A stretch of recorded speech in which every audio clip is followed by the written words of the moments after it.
அநேகர் ஆண்டவருடைய பிள்ளைகள் என்கிற ஸ்தானத்தை நாம் இழந்து விடுகிறபடினால் ஆண்டவரோடு நெருங்குகிற அந்த தன்மையை நாம் இழந்து விட்டு ஒதுங்கி போய் கொண்டே இருக்கிறோம். Today many of us having lost the position of the children of God, we are losing the tendency of going and leaning on his breast. எனக்கு தெரியும். I know for a person. ஒரு குடும்பத்திலே ஒரு சின்ன குழந்தை பிறந்தது. There was a child born in a family. ரெண்டு புருஷனுக்கும் மனைவிக்கும் டாம் சரியில்லாமல் போய் விட்டது. The husband and wife have not good terms. ரெண்டு பேருக்கும் பயங்கரமான போராட்டமாகி விட்டது. And there was a great struggle between both of them. இந்த சகோதரியை டெலிவரிக்கு கூட அவன் வீட்டுக்கு அனுப்பாம தானே தன்னுடைய கட்டுப்பாட்டிலே வைத்து டெலிவரி பார்த்தான். He did not send this sister to her house for delivery and kept her in his control and saw the delivery. ஒரு 4-5 மாதமானது. It was 5 months later. மறுபடியும் பிரச்சனை அதிகரித்தது. Again the problem increased. கடைசில அந்த பெண் தகப்பன் வீட்டுக்கு போய் விட்டாள். Finally the girl went to her mother's house. ஒரு 6 மாசம் அந்த வீட்ல இருந்திருப்பா. அதுக்கு பிறகு அந்த 6 மாச குழந்தையோடு அவள் தன்னுடைய வீட்டுக்கு போய் விட்டாள். She was there for 6 months and after the 6th month she took the baby and went to her house. பலரும் பல விதங்களிலே முயற்சி எடுத்தும் அவர்களை ரெண்டு பேரையும் இணைத்து வைக்க முடியல.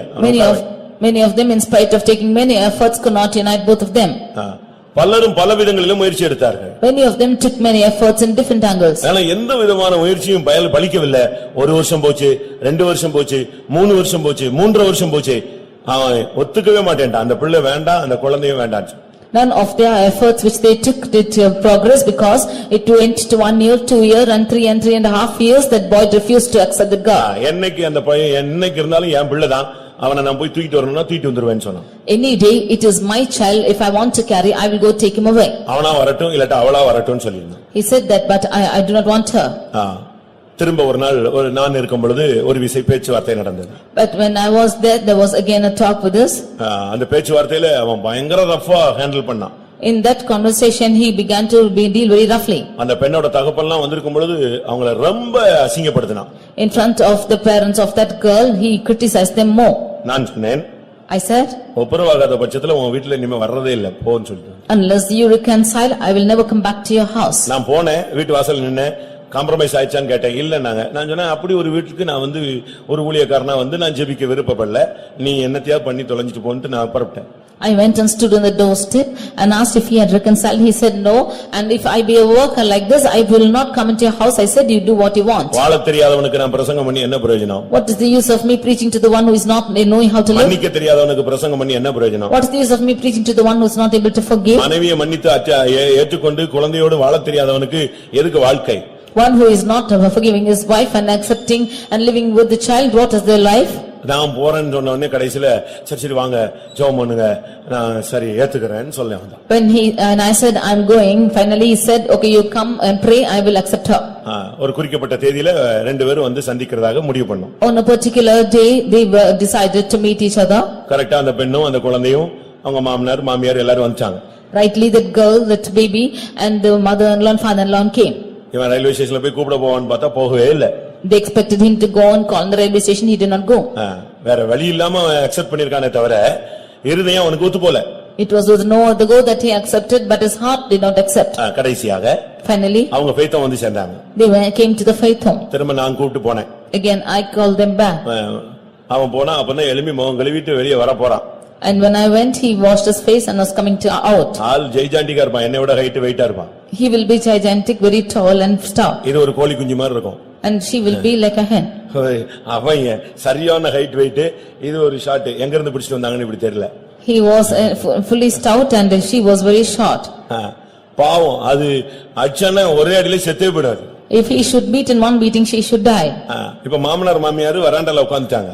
Now both the in-laws were sitting in the veranda. அந்த பையனுடைய அம்மா தங்கச்சி எல்லாம் அடுத்த ரூம்ல உட்கார்ந்துட்டாங்க. And the brother and that boy's father and mother and sister were sitting in the other room. இவ குழந்தையை தூக்கிட்டு உள்ள போனா. And she carrying the child went inside. எனக்கு பயம் வந்துருச்சு. உள்ள போன உடனே வந்த உடனே அடிச்சிட்டானா ஏதாவது பண்ணிட்டானா நம்ம இதுல தலையிட்டதுல அர்த்தம் இல்லாம போடுன்னு நானும் கூட சேர்ந்தே உள்ள போயிட்டேன்.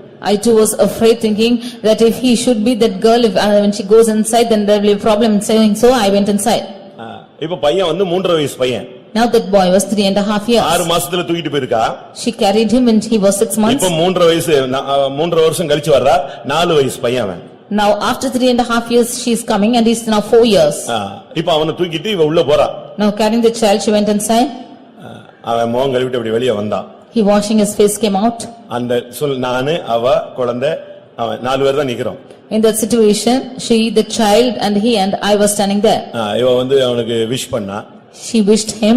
அவன் விஷயம் எங்க எதிர்பார்க்கறான். He did not expect that. அவன் பிள்ளைய பார்த்தான். He looked at the child. ஒரு செகண்ட்ல என்ன ட்ரெய்னிங் என்னன்னு எனக்கு ஒண்ணுமே புரியல. அடுத்த செகண்ட் அப்படி இந்த குழந்தை வந்து இந்த தாயிட்ட இருந்து இப்படி பார்த்தான். அங்க இருந்து அங்க ஜம்ப் பண்ணிட்டான் 4 வயசு பையன். In 1 second, that child immediately jumped up from the mother to the father. இவன் பிள்ளைய பார்த்தான், மனைவியை பார்த்தான், என்னைய பார்த்தான். அந்த பிள்ளைய பார்த்த உடனே அந்த 4 வயசு பையன் அப்படியே தாயிட்ட இருந்து ஜம்ப் பண்ணி எங்க போயிட்டான், தகப்பன்ட போயிட்டான். அவனை வாங்கி தோள்ல போட்டான். எல்லாமே காம்ப்ரமைஸ் ஆகி போச்சு. He looked at the wife, the child and me, and and looked at the child again, and the child just jumped up to him, and that was compromised. 6 மாசத்துக்கு பிறகு ஒரு ட்ரிப் கூட அந்த குழந்தை என்ன செஞ்சது இல்ல, அவனை தகப்பன பார்த்ததே கிடையாது. After 6 months, the child had never seen the father at all. அப்பதான் இந்த ரத்தத்துக்கு எவ்வளவு வல்லம் இருக்குன்னு நான் கண்டுபிடிச்சேன். It was then that I found out how powerful that blood was. மாம்சத்துக்கு எவ்வளவு சக்தி இருக்கு, ரத்த பாசம் சொல்றானே, அது எப்படி கண்ணு தெரியாமலே குருட்டுத்தனமா இப்படி பாயுதுன்னு அன்னைக்கு தான் கண்டுபிடிச்சேன். It was that day that I found out that it is flesh and blood which will just jump out even without sight. அந்த பையன் போய் அப்படியே அவன் தோள்ல படுத்து தூங்குற லெவலுக்கு போயிட்டான். அவன் வந்து மார்பிள சாய்ந்து தோள்ல தலைய வச்சதுதான். அழுதாம் பாருங்க இவன் வாழ்க்கையில எவனையுமே உலகத்தையே அழ வச்சவன். அன்னைக்கு தான் நின்னு அழுன்னு தேம்பி அழுது அந்த பிள்ளையை தூக்கிட்டு அன்னையோட அந்த பிசாசு ஓடிச்சு. When the child went and hugged him and he was leaning on him and he went even to sleep, it was that day that he began to cry to that extent and the problem was solved. இப்ப அந்த பையன் எல்லாம் college படிக்கிறான், அவ்வளவு லெவலுக்கு வந்துட்டான். Now that boy is studying in college, he came to that level. அதுக்கு பிறகு ஒரு குழந்தை பிறந்துச்சு அவங்களுக்கு. After that a babe was born. நான் வச்சேன் சமான்னு வச்சேன், சமாதானம்னு வச்சேன். And I named him as peace. சமா சுகான்னு வச்சேன். ஏன்னா சமாதானமும் சுகமும் உன் வீட்டுல இனிமே சாகர வரைக்கும் இருக்கட்டும்னு சொல்லி. I named him as the peace and health that it might be there till the end. எதுக்கு சொல்றேன்னா, Why I say இந்த this? குழந்தை அவனுடைய மார்புல போய் சாய்ந்து அவன் தோள்ல போய் சாஞ்ச உடனே அவனுடைய 3 வருஷ பகை, துக்கம், கோபம், எரிச்சல் எல்லா பிசாசும் அன்னைக்கே சிலுவையில ஆணி அடிச்ச மாதிரி ஆயிடுச்சு. When the child went and leaned on him after 3.5 years, it was that day that all his enmity and everything bitterness was nailed on the cross. உங்களுடைய பிரச்சனை, வேதனை, பாரங்கள்ல நீங்க ஆண்டவருடைய சமூகத்துல போய் ஆண்டவருடைய மார்புல போய் சார்ந்து கொள்ளக்கூடிய அளவுல நீங்க பிராக்டீஸ் எடுக்கணும். You should take the practice that you might go and lean on the breast of Jesus and put away all your sorrows and problems.